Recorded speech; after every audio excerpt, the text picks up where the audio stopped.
大家好，我是唐浩，今天都好吗？今天是2020年的第一天，在这里呢，仅代表我们团队向大家说声新年快乐，万事如意。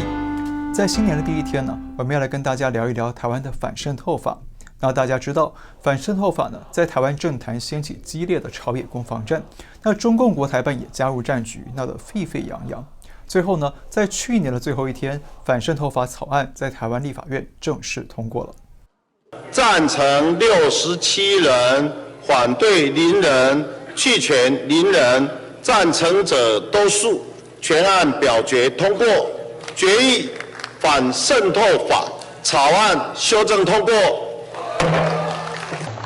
反渗透法呢，顾名思义就是反制境外势力渗透本地的法案。那反渗透法草案第一条开宗明义的说，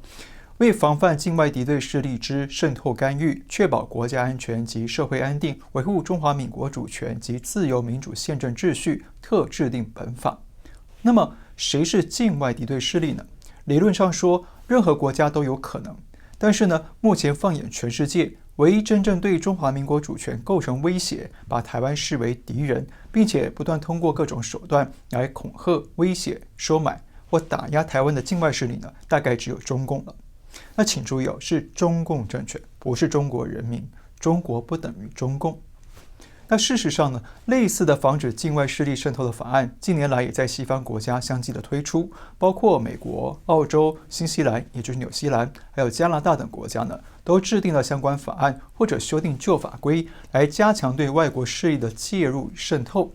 而英国呢，也正在准备修改相关法案。而且这些西方国家立法的主要防范对象，除了俄罗斯之外，最主要就是防范中共的渗透威胁。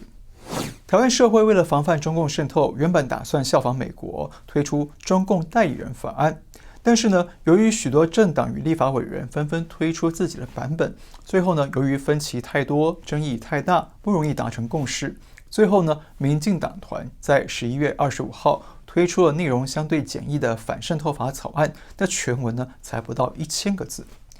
不过这项法案却引发许多亲近中共的在野党政要群起的反弹。那有人声称这是绿色恐怖，说到中国读书拜妈祖都会触法，还说这会让200万台商不敢回家，甚至还有人说这是蔡英文政府担心无法连任，要借此实施戒严等等。那实际情况真的是这样吗？我们来看看法案。根据反渗透法草案规定要同时符合1个条件和5种行为，才可能触犯反渗透法。那这一个条件呢，就是接受境外敌对势力的指示、委托或资助，同时呢，还要涉及5项违反行为的其中1项，才可能触犯反渗透法，包括了1违法捐赠政治现金，2违法助选，3违法游说，4违法破坏集会游行与社会秩序，5违法传播不实讯息干扰选举。那至于一般的两岸交流活动并不会触犯。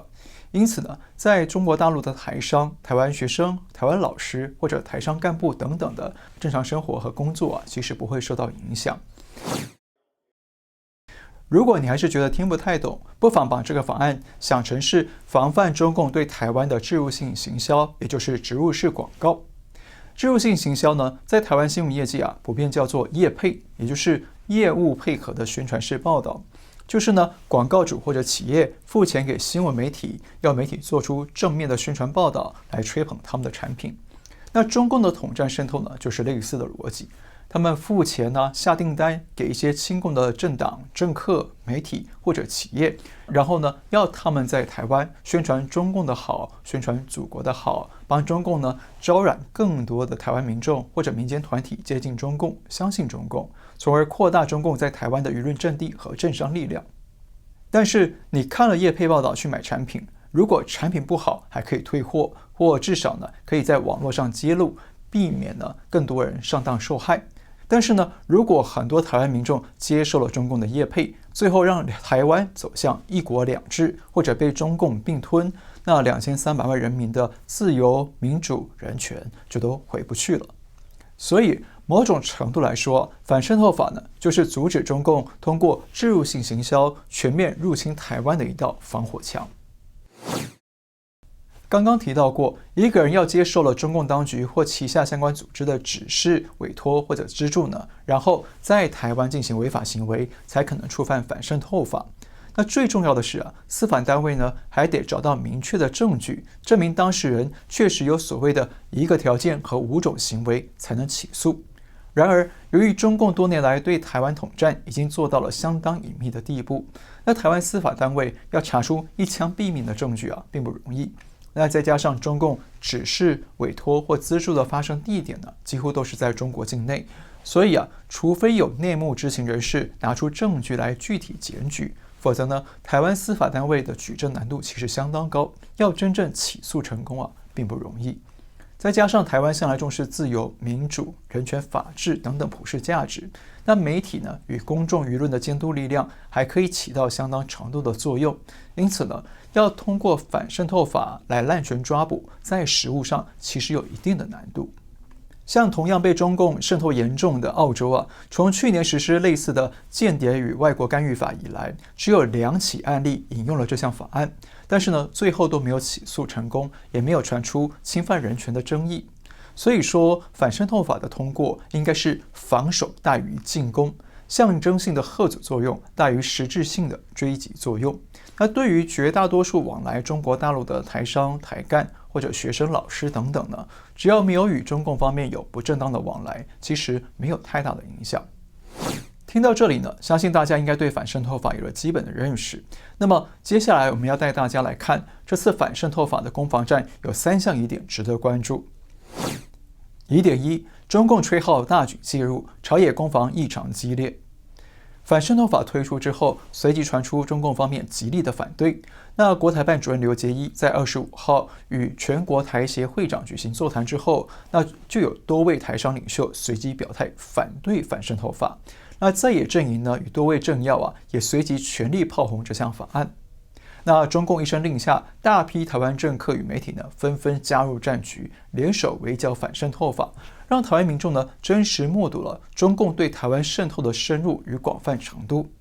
不过呢，中共这么罕见的站到台前，公开指挥亲共阵营对抗台湾当局可能反映了3件事情。第一，反渗透法确实可能会阻挡中共扩大统战台湾社会的布局，所以让中共气急败坏，不惜曝光以致曝光统战兵力的现况，也要全力反击。那从这一个角度来讲呢，也验证了反渗透法这个防火墙确实能起到作用，所以让中共害怕。第二，反渗透法实施之后呢，可能会影响了某些利益集团利用中共的统战经费来发大财、赚大钱的财路，所以呢，让这些利益集团急得跳脚，要求国台办出马调集兵力反攻。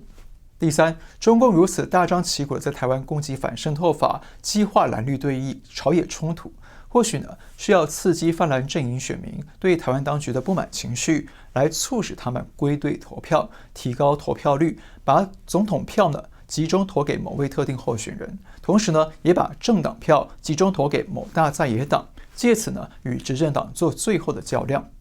不过，最滑稽的是国台办发言人朱凤莲批评台湾推动反渗透法是绿色恐怖、大开民主倒车，这有点让人觉得啼笑皆非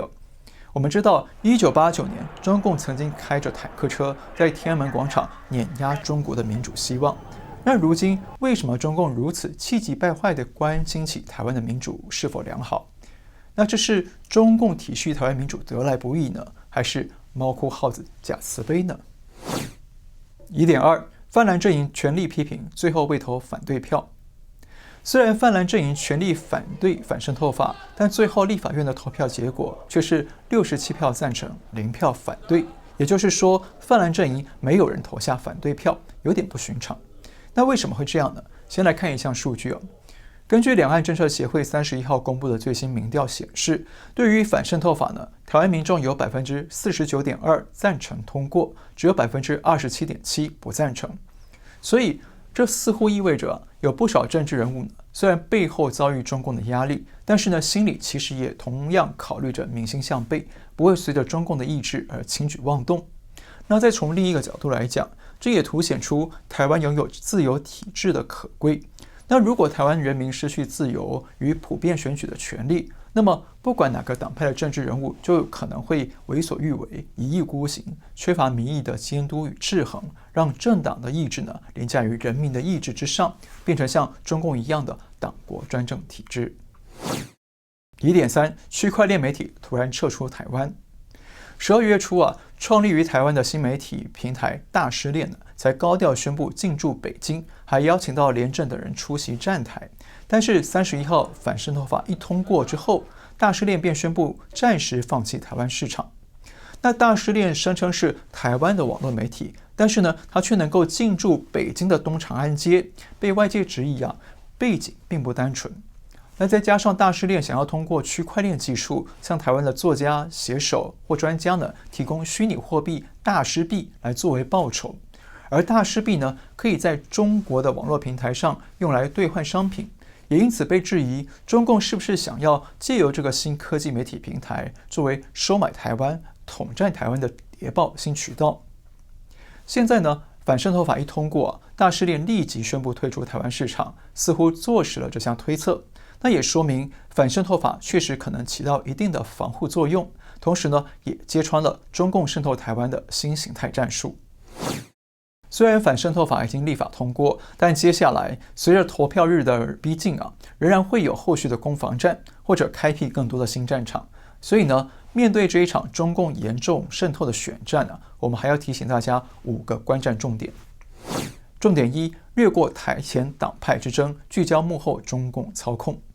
不管选战出现什么变化，台面上虽然是2大阵营、多个政党之间的争斗，但是呢，不要被这个表象迷惑，要把视线略过这层障眼法，去看躲在幕后的中共又在进行什么样的操控，出于什么动机，可能有什么目的。不要被表面的蓝绿冲突给带动情绪，要把焦点冷静地聚焦在中共这个乱源，才能更准确地看清表面上的政治争斗和未来演变。重点2：不落入中共搅乱台湾民主、欺蒙中国人民伎俩。中共不论是通过反渗透法或者其他理由来挑起台湾社会的内部冲突与矛盾，那主要目的之一是要向中国人民宣传民主不好、自由不好、台湾很乱，只有党的统治最稳定。那中共要设法搅乱台湾的民主社会，渗透到民主里面去破坏民主，钻自由的空子去破坏自由，让台湾呢越乱越好，让中国人民相信中共那一套中国不适合民主，民主只会乱的宣传谎言。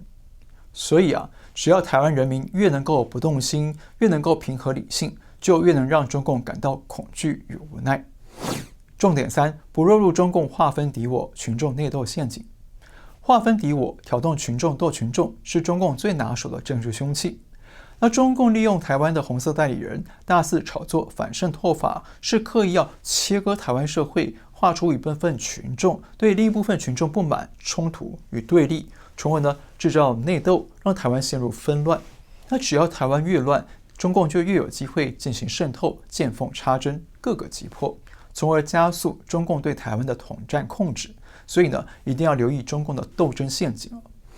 重点4：独立理性思辨，不落入简化二元对立。中共的划分敌我、制造斗争的一个重要伎俩，就是灌输二元对立，让大家轻易地划分所有人非友即敌、非蓝即绿，从而失去理性讨论、冷静沟通、建立共识的空间，从而让中共更能轻易挑动群众斗群众。因此我们要保持冷静，不要陷入这种过度简化的二元对立。比方说反对反渗透法就是亲共，支持反渗透法就是台独，这种过度的化约反而容易制造误会与冲突。比方说有部分台商的公司它被中共强行设置了党支部，因此会担心反渗透法会不会让他们陷入风险。那这都是值得理性讨论沟通的问题而非制造社会对立的裂痕。重点5：分辨谁在积极解决，谁在消极拖延。没有任何法案是十全十美的，但是大家可以仔细的观察，在这类的政治风暴当中，哪些人或者是哪些政党是真正积极的要设法解决问题，那谁又是满嘴批评反对，但是却又毫无作为的消极拖延呢？他们是为了我们人民的利益在服务，还是为了中共的利益在服务呢？这样或许就能帮助我们更明确地分辨这次的总统大选和国卫选举应该把票投给谁了。好，这5个对台湾选战的观战重点，我们再帮大家复习一遍。重点1，略过台前党派之争，聚焦幕后中共操控。重点2，不落入中共搅乱台湾民主、欺蒙中国人民伎俩。重点3，不落入中共划分敌我、群众内斗陷阱。重点4，独立理性思辨，不落入简化二元对立。重点5，分辨谁在积极解决，谁在消极拖延。最后由于台湾大选就快到了，如果您有任何关于台湾大选的问题呢，欢迎留言给我们，或者通过我们的信箱来跟我们联系。好，今天就先聊到这里。如果你喜欢我们的节目，请记得订阅、留言、按赞，跟你的亲朋好友分享。那订阅我的频道之后，请记得打开旁边的小铃铛，这样呢，当我们有新的节目出来，你才会收到通知。我们下次再见了。